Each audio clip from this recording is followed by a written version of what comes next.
नमस्कार बांधवांनो, आपण थंबनेल पाहिला असेल आणि थंबनेल पाहिल्याच्या नंतर आपल्या लक्षामध्ये आलं असेल की आजच्या व्हिडिओमध्ये काय असणार आहे.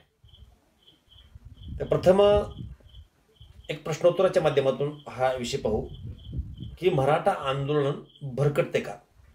तर याचं उत्तर आहे नाही. मग भरकटते अशी चर्चा का होतीये ते समजून घेऊ. चर्चा करणारे कोण आहेत हा मुद्दा सुद्धा महत्त्वाचा आहे की जरांगे पाटलांचं आंदोलन भरकटलं, आता मराठा मागणी आरक्षणाची मागणी बाजूलाच राहिली, आता फडणवीस आणि जरांगे हे एकमेकावरती आरोप किंवा मग ह्या दोघांपुरतंच हे आंदोलन राहिले का, किंवा मग भाजप किंवा फडणवीस यांना जरांगे पाटील टार्गेट करतायत म्हणजे ते कोणाला तर फायदा व्हावा म्हणून करतायत असं जे काही लोक बोलत आहेत ते सगळे मराठा समाजाच्या बाहेरचे लोक आहेत. मराठा समाजामधील सुद्धा काही लोक आहेत जे पक्षाशी एकनिष्ठ राहावं असं त्यांना वाटतंय, ते पण लोक आहेत, ते हा संभ्रम पसंत आहेत. परंतु जर गावोगावी गेलात तर आपल्या लक्षामध्ये येईल की आजही सर्वसामान्य मराठा हा जरांगे पाटलांच्या पाठीशीच आहे, तो खंबीरपणे पाठीशी राहणार आहे.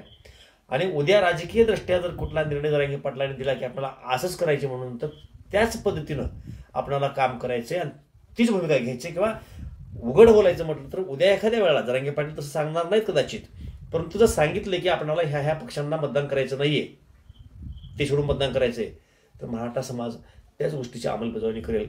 असा महाराष्ट्रातल्या मराठा समाजाचा एक सर्वसामान्य एक समज किंवा एक विचारसरणी अशा पद्धतीची बनलेली आहे. आता काही पक्षाचे मराठा समाजामध्ये काही नेते आहेत, कार्यकर्ते आहेत, मग ते भाजप असेल, राष्ट्रवादी असेल, शिवसेना असेल, प्रत्येक पक्षामध्ये मराठा समाजाचे कार्यकर्ते आहेत. ते विलाजानं नाविलाजानं त्यांच्यासाठी काम करण्याचा प्रयत्न करतील, परंतु त्यांनाही रिस्पॉन्स गाव पातळीवरती मिळणार नाही.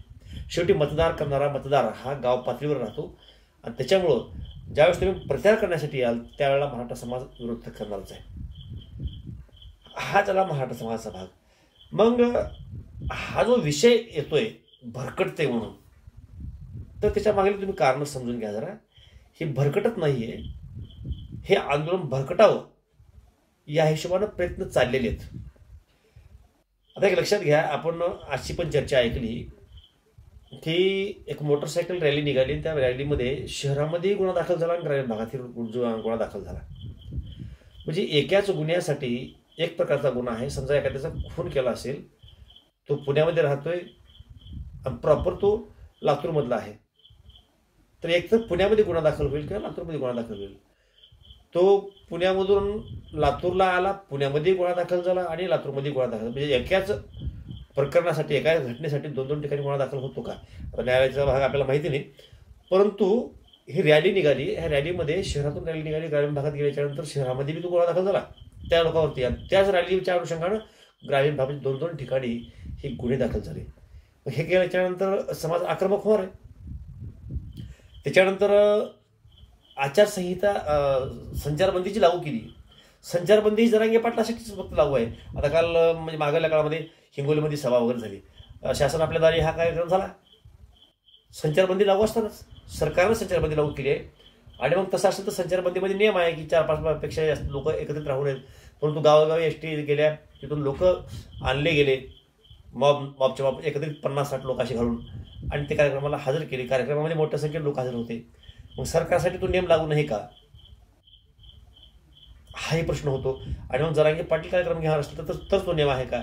मग त्याच्यामुळं अशा काही गोष्टी जी घडत चालत आहे, यातून एक शंकेचं वातावरण तयार करण्याचा प्रयत्न चालला आहे. म्हणजे सरकारसाठी वेगळे नियम आहेत, जरांगे पाटलासाठी वेगळे नियम आहेत. मग असं काय घडल्याच्यानंतर जरांगे पाटील प्रतिक्रिया देत आहेत की जर आम्हाला रॅली काढायला बंधन असेल तर उद्या तुमची रॅली निघणार आहे, आम्ही तुम्हाला अडवू येऊ, असं जरांगे पाटलांची प्रतिक्रिया येते. मग तसं वाक्य आलं की मग कोणतं म्हणणार हे भाजपला टार्गेट करूलेत, हे सत्तेला टार्गेट करूलेत. तसं नाहीच आहे.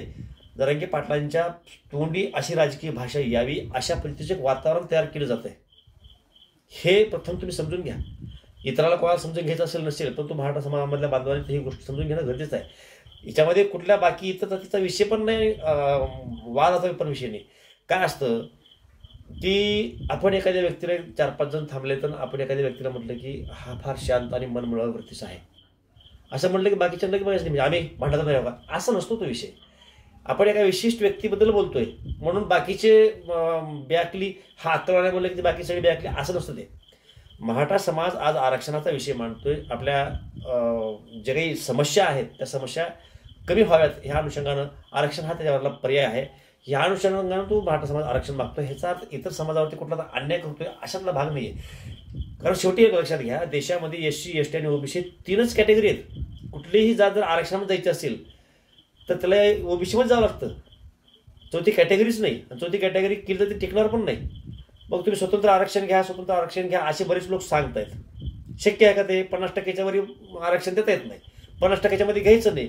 म्हणजे तुम्ही एका अर्थानं असं सांगताय की असंही तसंही मराठ्याला आरक्षण मिळू नये. मग जर अशी कोणी भावना बाळगत असेल ते योग्य आहे का?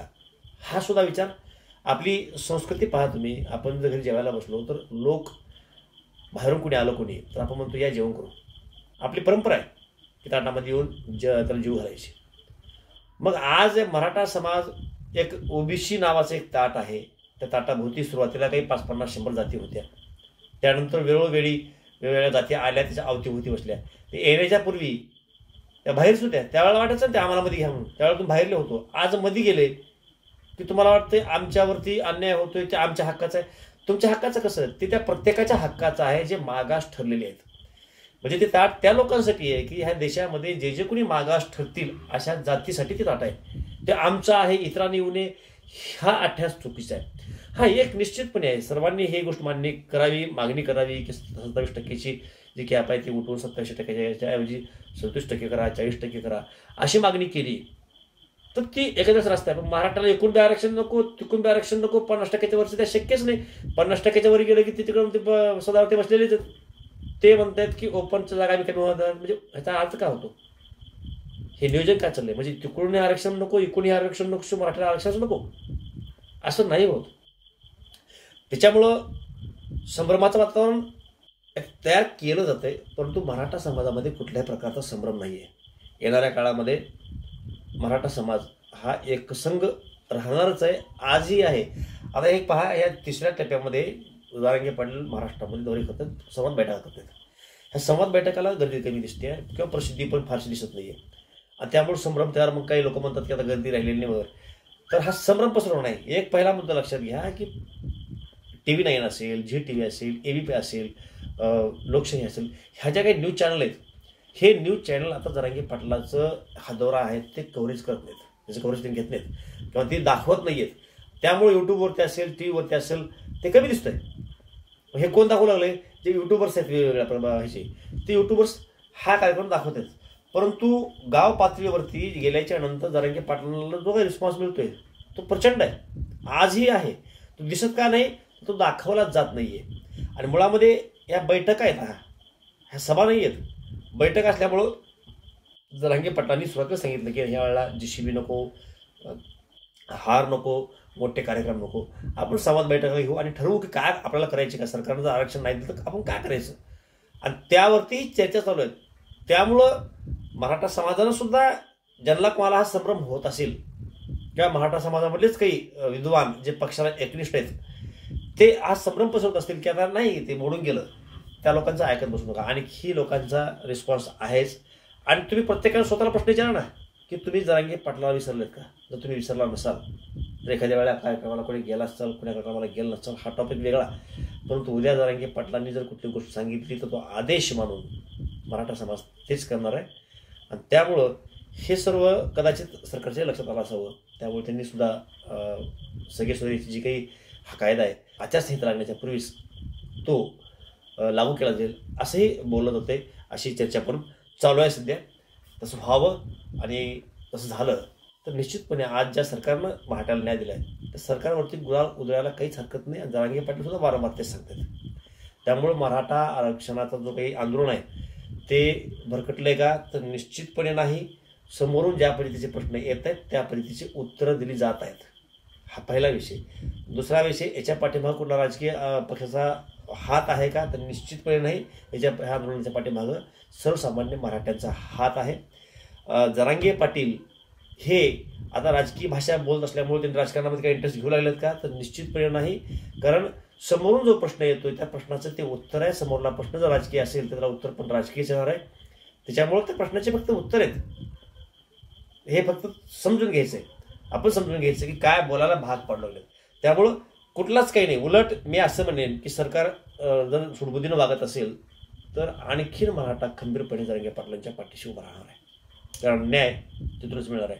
आणि एक वेळेस हा लढा जर संपला तर इतका मोठा लढा परत उभा राहणार नाही, ह्याची पण जाणीव मराठा समाजाला झाली. अगदी सर्वसामान्य जे काही समाज आहे खाल्ल्या पातळीमधला अगदी गरीबसुद्धा, त्यांनासुद्धा ह्या समाजातल्या प्रत्येकाला ह्या गोष्टी जाणीव झाली आहे की इतक्या मोठ्या प्रमाणामधला लढा परत उभा राहणार नाही. त्यामुळे हा लढा मोडूच नये यासाठी निश्चितपणे सगळेजण जरांगे पाटलांच्या पाठीशी खंबीर उभे राहणार आहेत.